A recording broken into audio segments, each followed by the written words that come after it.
If you're wondering why you feel so dysregulated and almost addicted to your ex off the back of a breakup, I want to explain how breakups hijack your brain's reward system. Now, love lights up the same part of our brain circuits that is done with addiction to actual drugs. Here's why your body craves your ex, even when you know that they are not right for you. It is because neurotransmitters and neurochemicals are behind the wheel. Dopamine, which gives you those surges of pleasure, motivation, and a deep craving for more. This is what social media really preys on. Norepinephrine. This ramps up your energy, it heightens your focus and makes you hyperfixate on whatever it is. In this case, your ex. And then we have oxytocin, which is often called the bonding chemical or the love hormone, which creates a powerful sense of trust, comfort, connection, and attachment. And when this is suddenly ripped away, we go into withdrawal.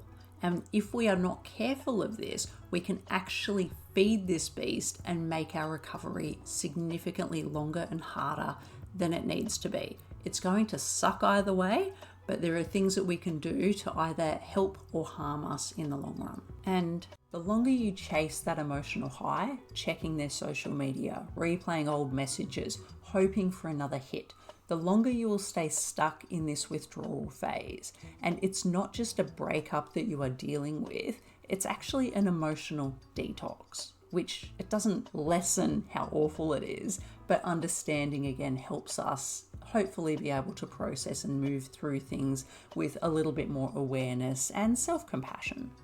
So here are some of my quick tips for the emotional detox. Healing your brain chemistry after heartbreak is slow. It is painful and it takes time, but you can support it. As much as we hate it, we cannot fast track the process. When you fast track or try and speed through the healing process, that's when we usually take shortcuts, and the strategies that may be adopted, they're typically the ones that are more band-aid solutions and they don't actually foster real healing work. And a perfect example of this is like when your ex or yourself jumps into a rebound relationship. That is not healing, that is an emotional band-aid, and it's going to catch up with you down the track.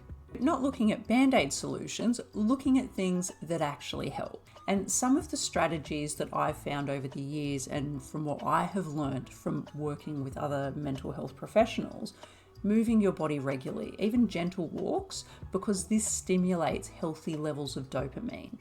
Prioritizing real-world connection.